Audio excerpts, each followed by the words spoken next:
it's Becky from powertoolswiththread.com. That's my blog. All right, we are finishing up the Santa Table Runner.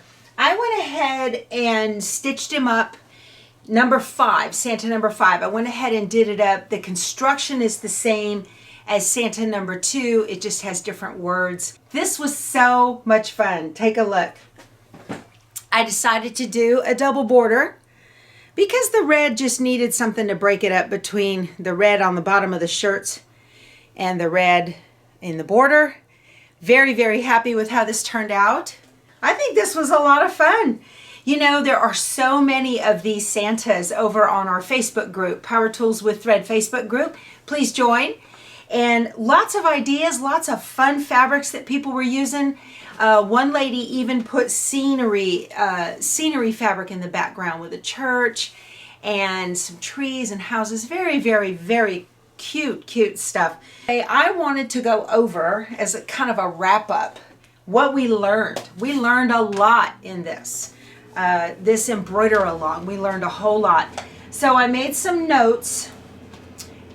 We definitely learned it depends on the digitizer and the designer of the pattern as to whether their SVG and FCM cut files will work as we think they should, or, you know, to get them to size right. And we also learned that you can test that on stabilizer. You can stitch all that out on stabilizer without actually having to use fabric, so you can run a test. You can cut your cut files just on stabilizer in your scan and cut or your other cutting machine, and then stitch them out on stabilizer, and that way you save a lot of fabric. So, you know, sometimes they need to be enlarged. Sometimes, in this instance, I use the cut pieces to go behind all of the white parts. So there is actually a piece of stabilizer behind the pom-pom, the hat band, and the beard, because otherwise this dark blue and the red would have shown through. Also under the face on this. So that was neat. You know, on the first one I used 2 pieces of fabric, but I decided to conserve my fabric and just use stabilizer for the last 3 Santas, and it just worked out perfect. Sometimes you can cut things the new way, and sometimes you have to cut things the old way. So it just, you know, it's just a matter of adapting and overcoming whenever we run into challenges. Let's see. We also learned how to, some of you learned a new way to change your threads on your embroidery machine, where you can tie them off in the back and just pull them through. And that's a real quick and easy way. Pull them through from in front of the needle. Don't try to pull the knot through the needle. That doesn't work. Also did a little stitching with metallic threads. So I did. I know some of you all did too, and I think that they turned out just super cute. Some recommended just leaving the 7511 needle. Maybe it's just me. I just had better luck if I changed it to the 9014. We also learned not to lose your cool when your needle falls out while you're doing the design. When that happens, when disaster happens like that, and I have had several people tell me that it has happened to them, you need to stop the machine immediately. You want to open up that bobbin case, pull that out, clean anything out, inspect it for any nicks or burrs that could have happened from the needle, and then get rid of that needle and put a new one in, just in case it got bent. Even just a little bit is not good. So fortunately this time, this Brother Luminaire just kept on trucking, no matter how bad I treated it. I'm gonna blame the dog.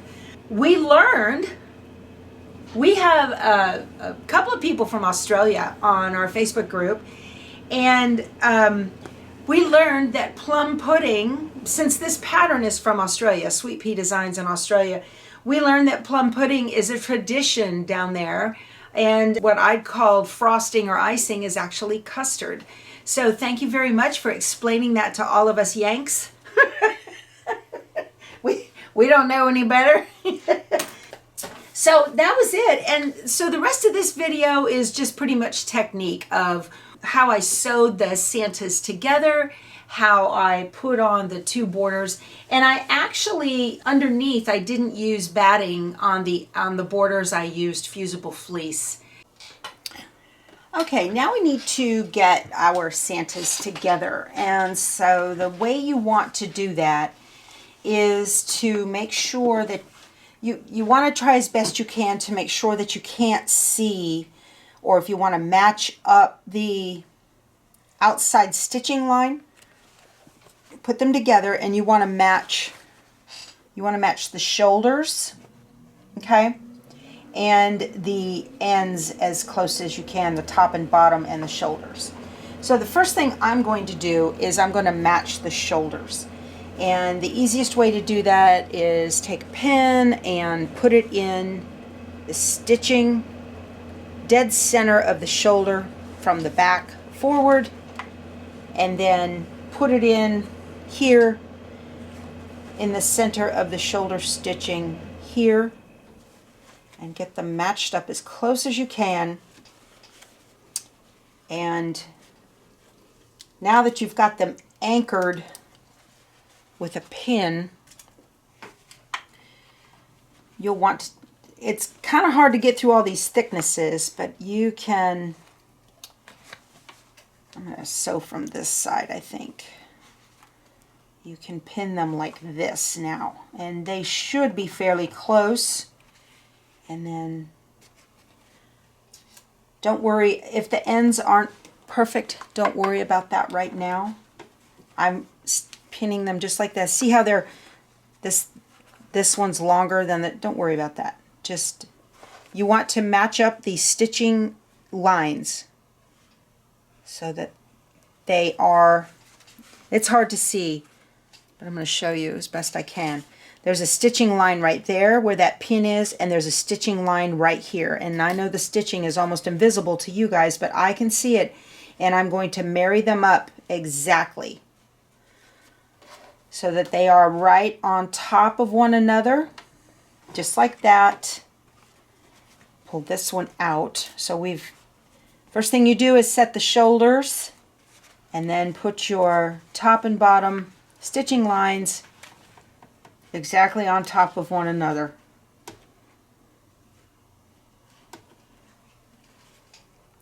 And then I'm going to stitch like one thread right inside this line right here. Start at the top.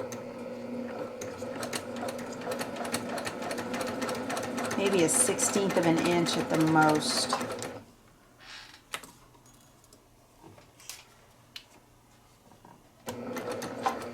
I think I'm going to use as a guide the inside of this toe. That always helps if you guys can find an alignment spot on your machine in some way. Here comes the tough part, going over the thickness of the stitches at the shoulders. Oh, this is the Brother PQ 1500. Handled it like a champ.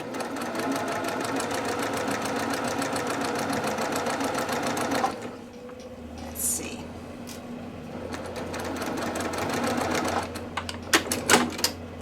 All right, moment of truth. Oh, yeah. Oh my goodness, look what I did. I'll have to undo that and fix it. But look, the shoulders are perfect. Look at that. You believe I did that? Yes, I believe I did that. Of course I did that. Let me take this beautiful seam ripper my husband made. Which one? This one. Never fails, y'all. It's always something, right?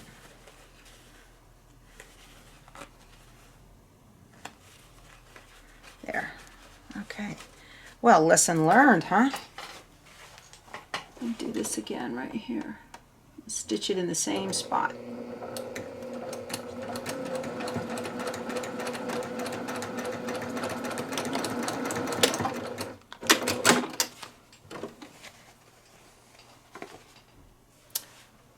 Perfect. This looks great. Absolutely perfect. Okay, now for the third one. I'm going to continue to do this until we are all finished. Right, we've got them all together. They look really good, and now I'm going to go and press these seams open, and that's going to reduce bulk. So I am bound and determined to get this done today. And instead of using, I think the red against the blue would look just precious, but the red against the red, it just gets, it needs something to break it up. So I'm gonna live on the edge here as usual, and I'm going to use black. And this is an inch, how big is this? This is an 1.5 inch strip of black. I'm gonna put it on all the way around first, long sides and then short sides. And this is a 2¼ inch strip of the dots, polka dots, and I will put that outside. So the reason this is so wide is so that once I get it sewn on, sometimes, you know, strips have a tendency to do a wave thing, and I'll be able to trim it off using the inner seam as a guideline and get it even all the way around. So that is the intent. We'll see how this goes. And I have to sew it with this side up so that I can keep right to this seam line right here. I have trimmed all of the outside edges to 1/4 inch. And I know it didn't say to do that, but that's kind of what I'm looking at. So I can make this work, I think. We'll just get started, and I'm going to trim out, am I plugged in? I'm going to trim out and do an initial inner border of black, and then I will do the polka dot.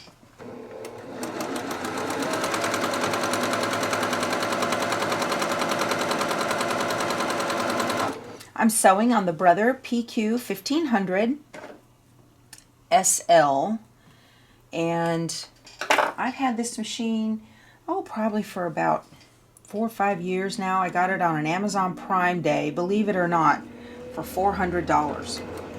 Crazy. This is identical in every way to the Baby Lock Jane.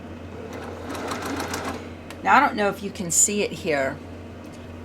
This edge is extending out farther past the presser foot edge than it did back here, and that is another reason that I made this black strip just a little bit wider so that I can even it up, even if this is not totally straight. I just don't want that inner stitching line to be seen from the front. So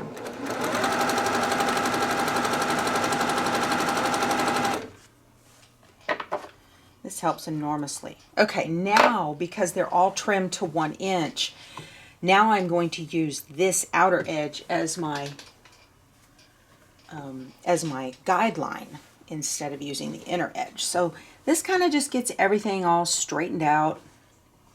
Even if it's not straight, nobody knows but you and I. And we look like amazing seamstresses. Sewers, sewists.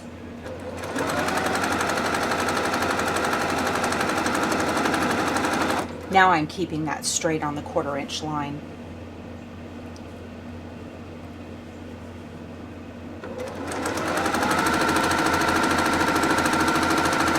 Y'all, this sewing machine increased my accuracy on my piecing tenfold and my binding. This is a fabulous machine.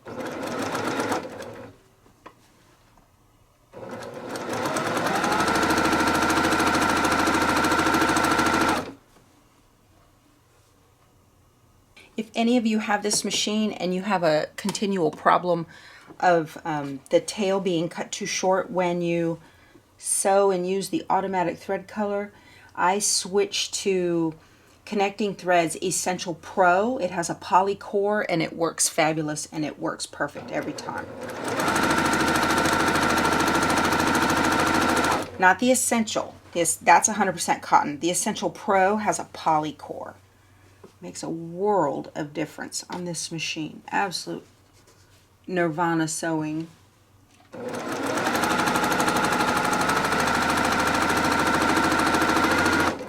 This machine is just this side of industrial, and it needs a very strong thread.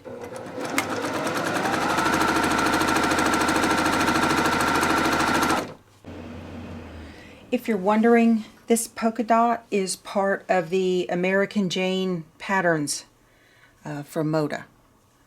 I've had it in my stash for a while.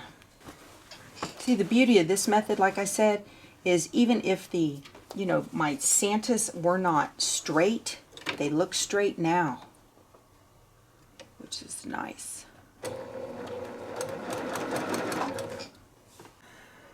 I was listening to Pat Sloan this morning on her premiere. She was talking about using fusible fleece to finish a project, and I thought that that was just brilliant and would be a great way to finish this up. So this entire piece now is 15 and a quarter by 35 and a quarter. So very happy with this. I just love it. I think it turned out awesome. I'm going to go ahead and cut. I'm going to go ahead and cut some fusible fleece, and these pieces are from the edge of the stabilizer to the outside. They are 2.5. I need two 2.5-inch strips. This is fusible on one side. It has like a real rough bumpy, that's the glue. So I'm gonna, y'all, I have strings, oh my goodness. All right, the instructions want you to iron fabric side up and not use steam. Cut these strings. Oh, they're annoying. Goodness. I especially don't want any black ones showing through the red. I'm going to pin it, making sure the plastic head of the pin is inside of the stabilizer so that I don't melt the pin. Easily done. A lot of times I use my dressmaking pins, which have glass head. Now, if it's a little bit outside of this, that's okay. I'll trim it, not a big deal. It says to hold for 10 seconds. That's pretty good. It's on there. All right, we'll be back in a minute. So this is turning out just awesome. I just think it is so, so cute. I don't have enough of this fabric to do the backing. I'm just going to go ahead and use this red. I had thought about maybe using black and folding it up to create a binding, but I'm just pressed for time. This is Deck the Halls by Moda. I've seen some folks on the Facebook page using it for their borders. So I'm going to just lay this on here, kind of get an idea. I could measure, but I'm going to leave an extra inch down there at the bottom. And use the edge of it as the width, and that way I know it will fit. All right. I'm going to go sew this on. I'm going to sew at 1/4 inch all the way around and leave an opening to flip and turn. They're sewn all around. I left an opening right here so I can turn it, flip and turn it. And I should have shown you guys this, but I did a garment sewing trick where when you do your corners, don't make a 90-degree pivot on the corners. Make a 45. Take one stitch, make a 45 again, and then keep going. And that gives the fabric that is in the corner someplace to go. That's a trick when you do collar points on shirts. I don't know if you can tell. Let me get real close. That's a 45-degree stitch right there. So I got within almost 1/4 inch turned at 45, took one stitch, turned at 45, and then kept going. That's how I always do my corners on my projects. With that 45-degree single stitch, you get a very nice point. A little garment sewing trick. Okay, when you're doing your pressing, you want to, first thing I like to do is kind of give the seam between the front and the back a little press. That makes life a lot easier. Kind of gives it an idea of where you want it to go. And then your seams will lay nice and flat.